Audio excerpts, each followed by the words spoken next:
Hi all, Selina here. ഇന്ന് നമ്മൾ ചർച്ച ചെയ്യാൻ ആഗ്രഹിക്കുന്നത് അല്ലെങ്കിൽ നിങ്ങളുമായി സംസാരിക്കാൻ ആഗ്രഹിക്കുന്നത് 6 പോക്കറ്റ് സിൻഡ്രോം എന്ന് പറയുന്ന കുഞ്ഞുങ്ങളുടെ സോഷ്യോ ഇമോഷണൽ ലേണിങ്ങിൻ്റെ ഭാഗമായി ഒരു മെൻ്റൽ ഹെൽത്ത് ഡിസോർഡർ അല്ലാതെ സാമൂഹിക ഇടപെടലുകളുടെ ഭാഗമായി കുഞ്ഞുങ്ങൾക്കുണ്ടാകുന്ന ഒരു സ്റ്റേറ്റ് ഓഫ് മൈൻഡിനെ കുറിച്ചിട്ടാണ്, അല്ലെങ്കിൽ ഒരു സ്വഭാവ സവിശേഷതയെക്കുറിച്ചിട്ടോ സ്വഭാവ ഡിസോർഡറിനെ കുറിച്ചോ കോണ്ടക്റ്റ് ഡിസോർഡറിനെ കുറിച്ചിട്ടോ ആണ് ഞാൻ നിങ്ങൾക്ക് പറഞ്ഞു തരണമെന്ന് ആഗ്രഹിക്കുന്നത്. ഈ 6 പോക്കറ്റ് സിൻഡ്രോം എന്ന് പറഞ്ഞാൽ ഒരു കുട്ടി, അതും അൺട്രെയിൻഡ് റിസീവർ, ഒരു കുട്ടി ഒരു കാര്യം റിസീവ് ചെയ്യുന്നു, അത് അൺട്രെയിൻഡ് ആണ്.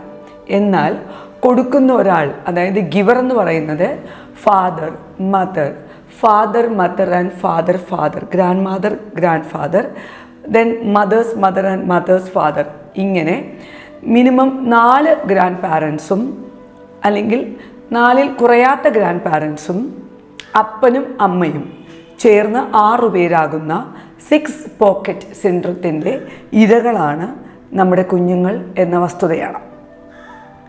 ഏറ്റവും കൂടുതലായി അക്കൗണ്ടബിലിറ്റി കൂടുകയും എപ്പോഴും കംപ്ലൈൻറ്റ് പറയുകയും എന്തു കാര്യങ്ങൾക്കും ദുർവാശി എടുക്കുകയും ഏതു കാര്യങ്ങളും നേടിയെടുക്കാനായി കരയാതെ എപ്പോഴും എല്ലാം തികയുന്നതിന് മുന്നേ തന്നെ അവൈലബിൾ ആവുകയും ഒരു സാധനങ്ങളുടെയും വാല്യൂ മനസ്സിലാകാതെ വരികയും ഞാൻ എല്ലാം തികഞ്ഞതാണ് എന്ന തോന്നലുണ്ടാവുകയും ചെയ്യുകയും അന്യൻ്റെ ബുദ്ധിമുട്ടോ ഇല്ലായ്മയുടെ കുറവുകളോ നമ്മുടെ കുഞ്ഞുമക്കൾ അറിയാതെ പോവുകയും ചെയ്യുന്നതിൻ്റെ പ്രധാനപ്പെട്ട കാരണങ്ങളിലൊന്നായി 6 പോക്കറ്റ് സിൻഡ്രോം കുട്ടികളിൽ ഡെവലപ്പ് ചെയ്തു വരികയാണ്.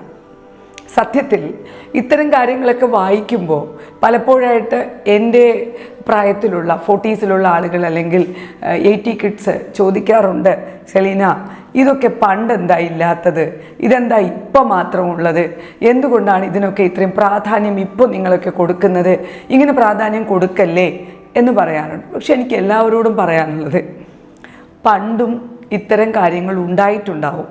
പക്ഷേ ഇതൊന്നും പുറത്തോട്ട് വരാത്തതിന് കാരണം സോഷ്യൽ മീഡിയ ഇപ്പോഴും ഉള്ളത് കൊണ്ടല്ല, പകരം പണ്ട് ഇതിന് റെമഡിയൽസ് ഉണ്ടായിരുന്നു.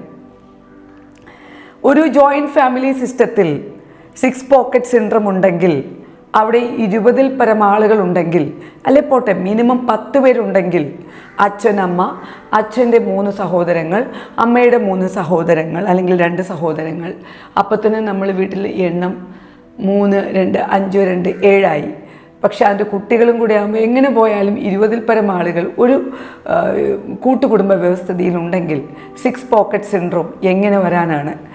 നമ്മളൊരു നാരങ്ങ മിഠായി കുട്ടിക്കാലത്തൊക്കെ എനിക്ക് നല്ല ഓർമ്മയുണ്ട്.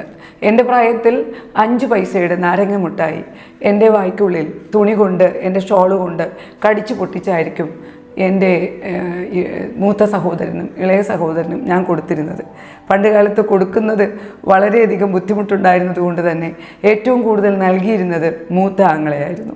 അതിങ്ങനെ തന്നെയാണ്. അപ്പോൾ ഇത്തരം കാര്യങ്ങൾ ഇന്നും ഞാൻ സംസാരിക്കുമ്പോൾ എൻ്റെ മുഖത്തും കണ്ണുകളിലും ആ ചിരിയും ആ വികാരവും വരുന്നുണ്ടെങ്കിൽ ആ പങ്കുവെക്കലുകളുടെ ഏറ്റവും വലിയ കാരണമാണ്. എനിക്ക് നല്ല ഓർമ്മയുണ്ട്, എൻ്റെ കുട്ടിക്കാലത്ത് വളരെ കുറച്ച് സാധനങ്ങൾ മാത്രം ഉണ്ടായിരുന്നത് കൊണ്ട് എന്നും ഏതിനും വളരെ വിലപിടിപ്പുള്ള അവസ്ഥയായിരുന്നു അത് ഈവൻ ഇന്ന് പൊറോട്ട നമ്മളെല്ലാവരും കഴിക്കുമ്പോൾ എൻ്റെ കുട്ടിക്കാലത്ത് അതെൻ്റെ ധനികന്മാരുടെ ഭക്ഷണമായിരുന്നു.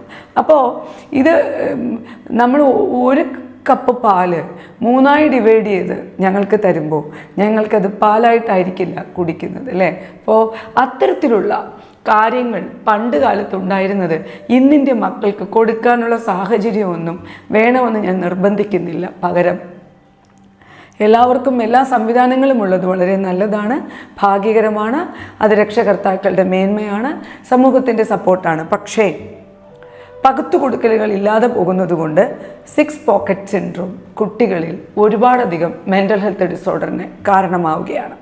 അവർ ആഗ്രഹിക്കുന്ന എല്ലാ കാര്യങ്ങളും അപ്പൂപ്പനും അമ്മൂമ്മയും അച്ഛനും അമ്മയും single boy or single girl especially നമ്മൾ അവൈലബിൾ ആക്കുമ്പോൾ നമ്മുടെ കുട്ടികൾക്ക് അത് കിട്ടാതെ വരുന്നതിൻ്റെ ബുദ്ധിമുട്ട് അറിയാൻ കഴിയാതെ വരികയും ഇനിയിപ്പോൾ ഇതിൽ 6 പേരിൽ ആരെങ്കിലും ഒരാൾ ഇല്ലാതെ വന്നാലോ അല്ലെങ്കിൽ ആർക്കെങ്കിലും ഒരാൾ നൽകുന്നതിൽ നിന്നും ഒരു കുറവ് വന്നാലോ കുട്ടികൾ അവരോട് വളരെയധികം വെറുപ്പും വളരെയധികം വിദ്വേഷവും വെച്ചു പുലർത്തുന്നതായി ഈ റിപ്പോർട്ടിൽ പറയുന്നു.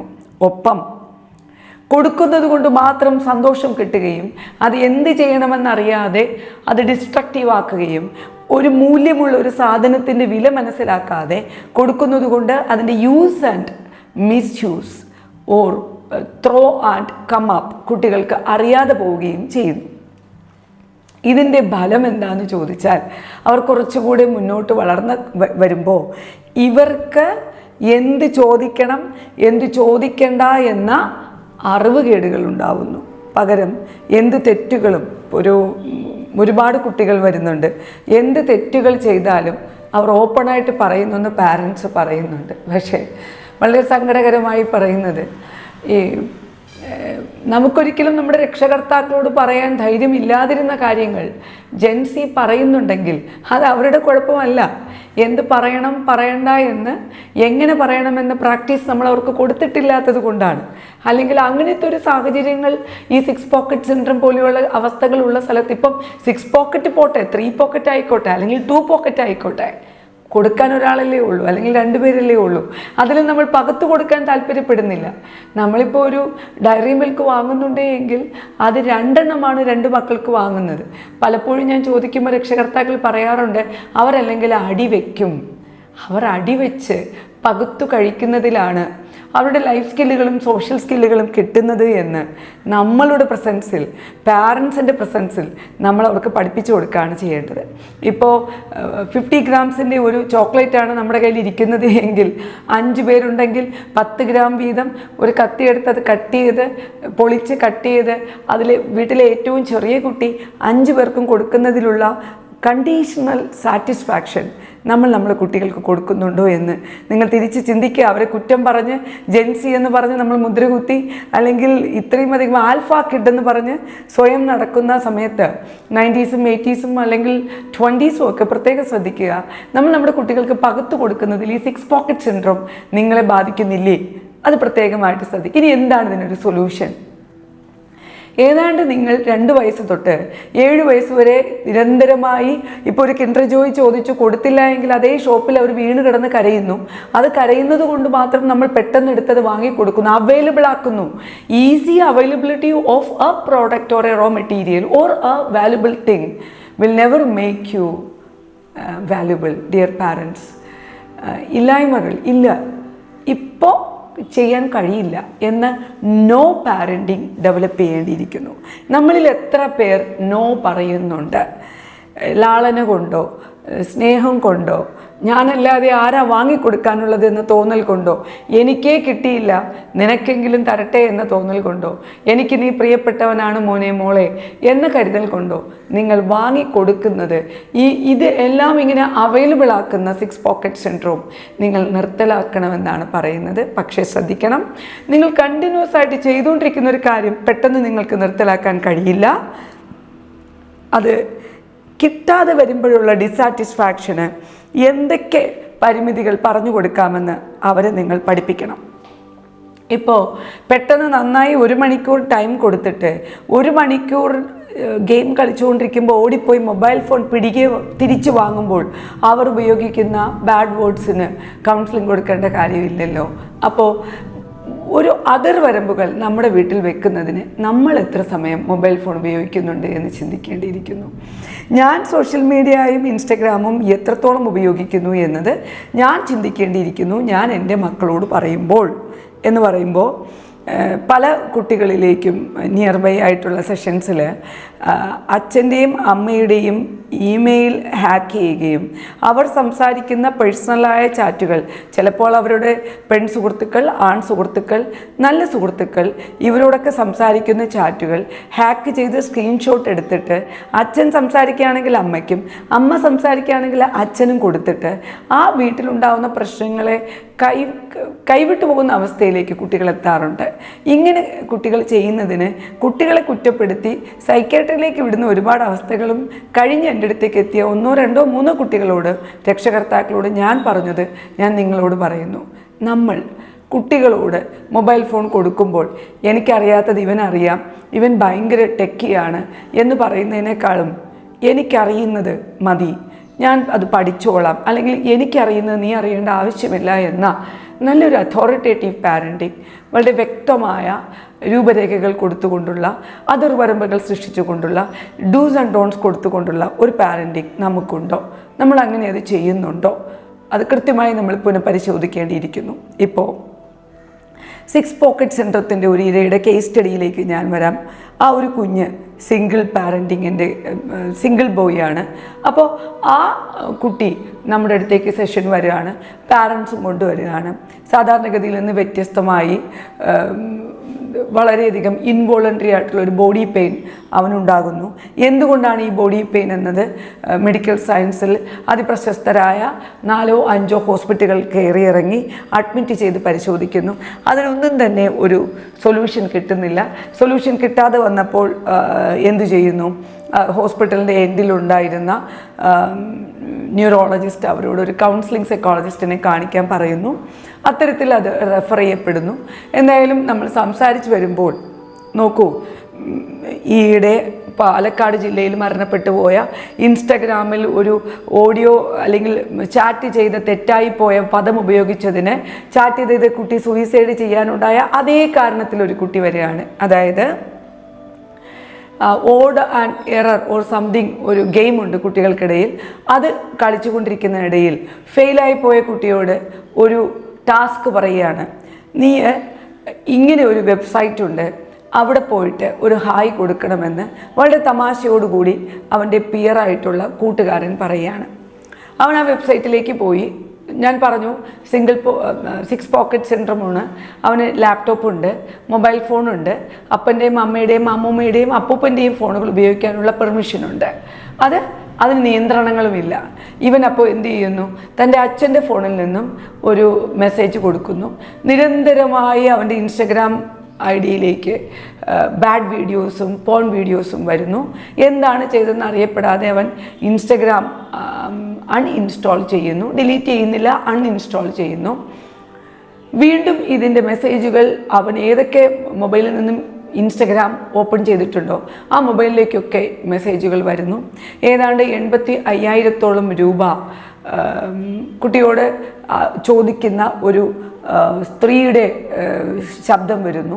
അത്തരത്തിൽ ഹണി ട്രാപ്പ് എന്ന് പറയുന്നത് പോലെ തന്നെ ഈ 18 വയസ്സുകാരിൽ അതിൽ കുറഞ്ഞ വളരെ ചൈൽഡിഷായി കുഞ്ഞിൻ്റെ ജുവനൈലായ കുട്ടിയുടെ അല്ലെങ്കിൽ ഈ കുഞ്ഞുമകൻ്റെ മൊബൈൽ ഫോണിലേക്ക് തൻ്റെ വീഡിയോസ് അയച്ചു കൊടുക്കുന്നു. സോ നേക്കഡ് വീഡിയോസ് വരുന്നതിനനുസരിച്ച് കുട്ടി പേടിക്കുന്നു. കുട്ടിക്ക് പുറത്ത് പറയാൻ കഴിയാതെ വരുന്നു. അത് അവന് എന്ത് ചെയ്യണമെന്നറിയാതെ അവൻ അത്തരം കാര്യങ്ങളെല്ലാം അവൻ്റെ കൂട്ടുകാരനുമായി സംസാരിക്കുന്നു. കൂട്ടുകാരൻ്റെ ഇൻസ്റ്റഗ്രാം അച്ഛൻ്റെ ഫോണിൽ നിന്നായതുകൊണ്ട് അത് അച്ഛൻ മനസ്സിലാക്കുന്നു. ഈ അച്ഛനോട് കാര്യങ്ങൾ പറയുന്നു.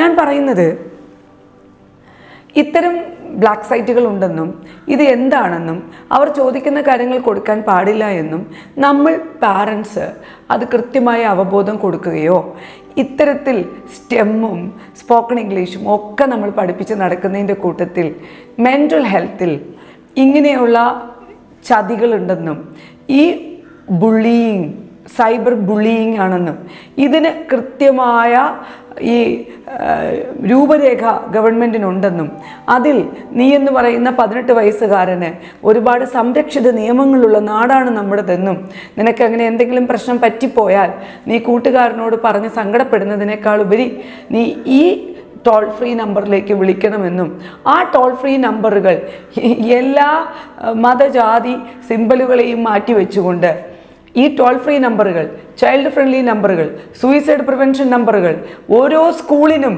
സൂയിസൈഡ് പ്രിവെൻഷൻ ടോൾ ഫ്രീ നമ്പറുകൾ ഉണ്ടാകണം. ഓരോ സ്കൂളിനും വേദനിക്കുന്ന കുട്ടികളുടെ പരാതിപ്പെട്ടികൾ. നിങ്ങൾ നോക്കൂ, എല്ലാ സ്കൂളുകളിലും 24 വർഷമായി ഞാൻ വിസിറ്റ് ചെയ്തിട്ടുണ്ട്. പരാതിപ്പെട്ടികളുണ്ട്. ആരാണിത് കൃത്യമായി തുറന്നു നോക്കുന്നത്?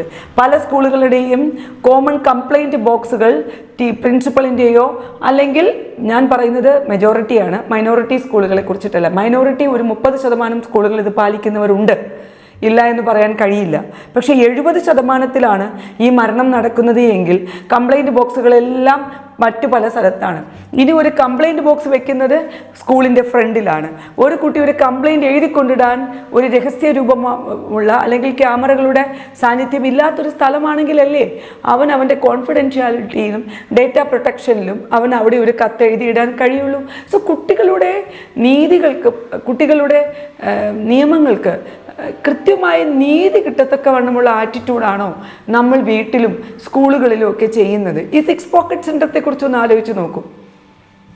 അച്ഛൻ്റെ വീട്ടുകാർ വരുമ്പോഴും അമ്മയുടെ വീട്ടുകാർ വരുമ്പോഴും അമ്മയും അച്ഛനും വരുമ്പോഴും ഒരൊറ്റ കുട്ടിയാണുള്ളത്. ഇത്രയും സാധനങ്ങൾ വാങ്ങിക്കൊടുക്കുകയാണ്. ഒന്നും അവൻ ആരോടും കൊടുക്കുന്നില്ല. അമ്മയെ ഭയങ്കരമായിട്ട് തള്ളുന്നു. ഞാൻ നേരത്തെ പറഞ്ഞ കുട്ടി ഏറ്റവും ഒടുവിൽ വന്നു ചെന്ന് നിന്നത് മെൻ്റൽ ഹെൽത്ത് ഹോസ്പിറ്റലിലാണ്. സൈക്യാട്രിയിലേക്ക് റെഫർ ചെയ്യേണ്ടി വന്നു. കാരണം പാനിക് അറസ്റ്റ് കൃത്യമായി ഉണ്ടാകുന്നു. പിന്നീട് ഞങ്ങൾ കൊടുത്ത സെക്ഷൻസ് എന്ന് പറയുന്നത് സൈബർ ബുള്ളിയിങ്ങിൻ്റെ പൂർണ്ണമായ ഉത്തരവാദിത്വത്തിൽ അവനെ കൊണ്ട് സർട്ടിഫിക്കറ്റ് കോഴ്സുകൾ ചെയ്യിപ്പിക്കുക, അതവന് പറഞ്ഞ് മനസ്സിലാക്കുക, അവൻ്റെ എല്ലാ ഗാഡ്ജറ്റ്സുകളും നമ്മൾ ഫോർമാറ്റ് ചെയ്യുക, അതിൻ്റേതായ രീതിയിൽ പാരൻസിന് അതിൻ്റെ പാരൻ്റൽ എഡ്യൂക്കേഷൻ കൊടുക്കുക, കുഞ്ഞിന് 6 മാസം കൃത്യമായി എഡ്യൂക്കേഷൻ കൊടുക്കുക. സൈബർ ബുള്ളിയിങ്ങിൻ്റെയും ബൂസ്റ്റിങ്ങിൻ്റെയും ഗവൺമെൻറ് ഓഫ് കേരളയുടെ സൈബർ സെല്ലിൻ്റെ www.kidglobe.com എന്ന് പറയുന്ന സൈറ്റ് നിങ്ങൾ നോക്കിയാൽ നിങ്ങൾക്കും കുട്ടികൾക്കും പഠിക്കാനുള്ള തികച്ചും ഫ്രീ ആയ കോഴ്സുകൾ അവിടെയുണ്ട്. വെറുതെ സർട്ടിഫിക്കറ്റിന് വേണ്ടി മാത്രമായി നോക്കാതെ ഞങ്ങൾ ആ കുട്ടിയെ അത് മുഴുവൻ പഠിപ്പിച്ചു.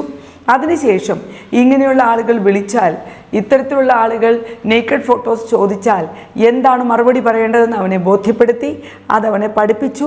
ഏറ്റവും ഒടുവിൽ ബുള്ളിയിങ് ഉണ്ടായിക്കഴിഞ്ഞാൽ എങ്ങനെ പ്രതികരിക്കണമെന്നും അതിൻ്റെ ഗ്രൗണ്ടിങ് സൈക്കോളജിക്കൽ ഫസ്റ്റ് എയ്ഡ് എന്താണ് എന്നും ഞങ്ങൾ കുട്ടികളെ പഠിപ്പിക്കുകയാണ് ഹാപ്പിനെസ് ട്രെയിനിങ്ങിലൂടെ ചെയ്തത്. ഈ കുട്ടിയും സൂയിസൈഡിൻ്റെ വക്കിലായിരുന്നു. സൂയിസൈഡ് കത്തുകൾ അവൻ്റെ മുറിയിൽ നിന്നും ഞങ്ങൾക്ക് എടുക്കാൻ കഴിഞ്ഞു. അപ്പൂപ്പനും അമ്മൂമ്മയും കാണത്തക്കവണ്ണം പല സ്ഥലങ്ങളിലും അവൻ എഴുതി വെച്ചിട്ടുണ്ടായിരുന്നു, പ്രിയപ്പെട്ടവരെ, 6 പോക്കറ്റ് സിൻഡ്രോം നമ്മുടെ സ്നേഹമാണെങ്കിൽ അത് നമ്മുടെ കരുതലായി അവരുടെ നാളേക്ക് മാറ്റിവെക്കൂ. അതെങ്ങനെ നാളേക്ക് മാറ്റിവെക്കാം? നിങ്ങൾ 6 ഗിഫ്റ്റ് കൊടുക്കുന്നതിന് പകരം നിങ്ങൾ 1 ഗിഫ്റ്റ് അവന് നൽകിക്കൊണ്ട് ബാക്കി 5 ഗിഫ്റ്റ് അവനിഷ്ടപ്പെട്ട അവൻ്റെ സമൂഹത്തിലെ കരുതലില്ലാത്ത മക്കൾക്ക് കൊടുത്തുകൊണ്ട് അവനെ സ്നേഹിക്കുന്ന സ്ട്രേഞ്ചേഴ്സായ നിങ്ങളുടെ ഉത്തരവാദിത്വത്തിലുള്ള അവനെ സ്നേഹിക്കുന്ന അടുത്ത 5 കുട്ടികളെ നിങ്ങൾ അവന് ചുറ്റും നിർത്തി 1 വയസ്സ് തൊട്ട് അവൻ്റെ 18 വയസ്സ് വരെ 5 കുട്ടികൾ അവന് ചുറ്റുമെന്ന് പറഞ്ഞാൽ കൃത്യമായി 75 പരം കുട്ടികൾ അവന് ചുറ്റും ഗിഫ്റ്റ് കൊടുക്കുന്ന കുട്ടികളായി മാറി, അല്ലെങ്കിൽ അവൻ കരുതൽ കൊടുക്കുന്ന സാമൂഹിക പ്രതിബദ്ധതയുള്ളൊരു കുട്ടിയായി മാറി അവനെ വളർത്തിക്കൊണ്ട് വരുമ്പോൾ നിങ്ങൾക്ക് സിംഗിൾ ബോയ് ആയാലും സിംഗിൾ ഗേൾ ആയാലും ഒരു സമൂഹത്തിനോടൊപ്പം ഒരുമിച്ച് വളർത്തിയാൽ മാത്രമേ, സോഷ്യലൈസേഷൻ കുറവുകളെ നികത്തിയാൽ മാത്രമേ അവന് ഇത്തരത്തിലുള്ള മനോവൈകല്യങ്ങളും കോണ്ടക്ട് ഡിസോർഡറുകളും ഉണ്ടാകില്ല എന്ന് ഉത്തമമായി നിങ്ങൾ ചിന്തിക്കുക. സോ 6 പോക്കറ്റ് സിൻഡ്രോം കൃത്യമായി പരിശോധനയിൽ എടുക്കുക. എന്ത് തന്നെ സപ്പോർട്ടിങ്ങിനും നിങ്ങളുടെ കൂടെയുണ്ട്. Thank you so much. Selina.